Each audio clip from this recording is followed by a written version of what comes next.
1930 সালের 18 April British ভারতের ইতিহাসে এই দিনটি এক চিরস্মরণীয় অধ্যায় হিসেবে অঙ্কিত হয়ে আছে।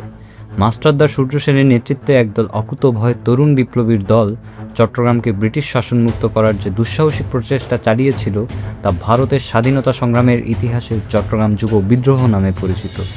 এটি ছিল ঔপনিবেশিক শাসনের শৃঙ্খল ভাঙার এক শক্তিশালী প্রতীক, যা পরবর্তীকালে সমগ্র ভারতবর্ষের বিপ্লবীদের মনে স্বাধীনতার আকাঙ্ক্ষাকে তীব্রতর করে তুলেছিল।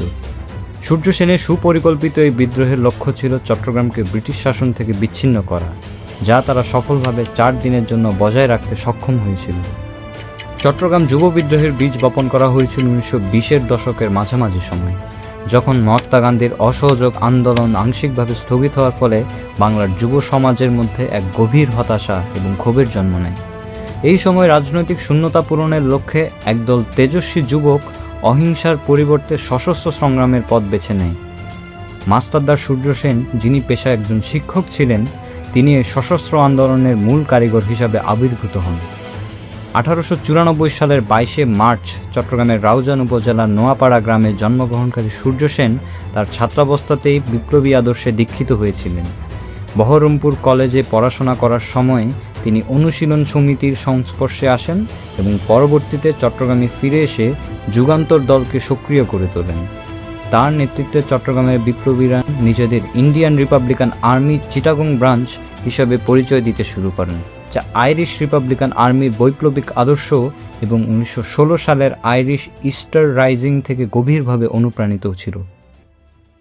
এই প্রস্তুতির পর্যায়ে পূর্ণেন্দু দস্তিদার ছিলেন মাস্টারদার অন্যতম প্রধান সহযোগী এবং একজন প্রভাবশালী সংগঠক। তিনি দস্তিদার পরিবারের সদস্য শহীদ অর্ধেন্দু দস্তিদার ও সুখেন্দু দস্তিদার এবং প্রীতিলতা ওয়াদ্দেদারের মতো বিপ্লবীদের এই সশস্ত্র আন্দোলনে নিয়ে আসার পেছনে ভূমিকা পালন করেন। বিদ্রোহের প্রস্তুতির অংশ হিসেবে সূর্য সেন এবং তার বিশ্বস্ত সহযোগীরা গণেশ ঘোষ, অনন্ত সিংহ, লোকনাথ বল, তারকেশ্বর দস্তিদার, কালীপদ চক্রবর্তী, নির্মল সেন এবং অম্বিকা চক্রবর্তী চট্টগ্রামের বিভিন্ন স্থানে গোপনে ব্যায়ামাগার ও শরীর চর্চা কেন্দ্র গড়ে তোলেন। এই কেন্দ্রগুলো ছিল মূলত বিপ্লবীদের রিক্রুটমেন্ট এবং প্রশিক্ষণের আখড়া। সেখানে তরুণদের কেবল শারীরিক কসরতই নয়, বরং লাঠি খেলা, ছোড়া নিক্ষেপ, সাঁতার কাটা, নৌকা চালানো, এমনকি বোমা তৈরির প্রাথমিক পাঠ দেওয়া হতো। বিপ্লবীদের মধ্যে আত্মবিশ্বাস ও কঠোর শৃঙ্খলা বজায় রাখার জন্য মাস্টারদা সবসময় মানবিকতা হলো বিপ্লবীর বিশেষ গুণ এই দর্শন প্রচার করতেন। বিপ্লবের জন্য প্রয়োজনীয় অর্থ সংগ্রহের লক্ষ্যে বিপ্লবীরা 1923 সালে আসাম বেঙ্গল রেলওয়ে কোষাগার লুণ্ঠন করেন, যা তাদের সাংগঠনিক ক্ষমতার প্রথম বড় পরীক্ষা ছিল। এই প্রস্তুতির চূড়ান্ত পর্যায়ে বিপ্লবীরা একটি পূর্ণাঙ্গ সামরিক গোয়েন্দা দল গঠন করেন এবং 1930 সালের শুরু থেকেই যুদ্ধের নকশা চূড়ান্ত করতে থাকেন। সূর্য সেনের পরিকল্পনায় মূল লক্ষ্য ছিল চট্টগ্রামের 2টি প্রধান অস্ত্রাগার দখল করা, টেলিফোন ও টেলিগ্রাফ যোগাযোগ বিচ্ছিন্ন করা এবং ইউরোপীয় ক্লাব আক্রমণ করে ব্রিটিশ কর্মকর্তাদের জিম্মি করা। 1930 সালের 18 এপ্রিল রাত 10টার দিকে এই সুপরিকল্পিত আক্রমণ শুরু হয়। ওই দিনটি ছিল গুড ফ্রাইডে, ফলে ব্রিটিশ কর্মকর্তা ও সৈন্যরা অনেকটা অসতর্ক অবস্থায় ছিল।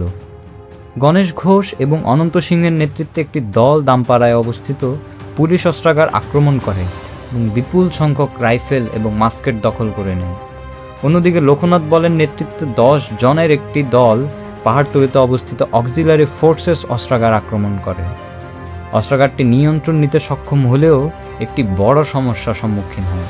অস্ত্রগুলো পাওয়া গেলেও সেগুলোর জন্য প্রয়োজনীয় গোলা বারুদ বা ম্যাগাজিন পাওয়া যায়নি। গোলা বারুদের অভাবই পরবর্তীতে বিপ্লবীদের শহর ছেড়ে পাহাড়ে আশ্রয় নিতে বাধ্য করার অন্যতম প্রধান কারণ হয়ে দাঁড়ায়। একই সময়ে অম্বিকা চক্রবর্তীর নেতৃত্বে একটি দল চট্টগ্রামের টেলিফোন এবং টেলিগ্রাফ অফিস ধ্বংস করে দেয়, যার ফলে চট্টগ্রামের সাথে কলকাতা বা ঢাকা তথা বহির্বিশ্বের যোগাযোগ সম্পূর্ণ বিচ্ছিন্ন হয়ে পড়ে। বিপ্লবীদের অন্য একটি দল মিরসরাইয়ের ধুম রেললাইন উপড়ে ফেলে, যার ফলে ব্রিটিশদের পক্ষে দ্রুত সামরিক সাহায্য পাঠানো অসম্ভব হয়ে পড়ে। আক্রমণের পর গভীর রাতে সমস্ত বিপ্লবী দামপাড়া পুলিশ লাইনে একত্রিত হয়। সেখানে মাস্টারদা সূর্য সেন তৎকালীন ভারতবর্ষের জাতীয় পতাকা উত্তোলন করেন এবং সামরিক কায়দায় অভিবাদন জানিয়ে অস্থায়ী বিপ্লবী সরকার গঠনের ঘোষণা দেন। তিনি ঘোষণায় বলেন, The great task of revolution in India has fallen on the Indian Republican Army. We in Chittagong have the honor to achieve the patriotic task of revolution for fulfilling the aspiration and the urge of our nation. It is a matter of great glory that today our forces have seized the strongholds of government in Chittagong. The oppressive foreign government has closed to exist. The national flag is flying high. It is our duty to defend it with our life and blood.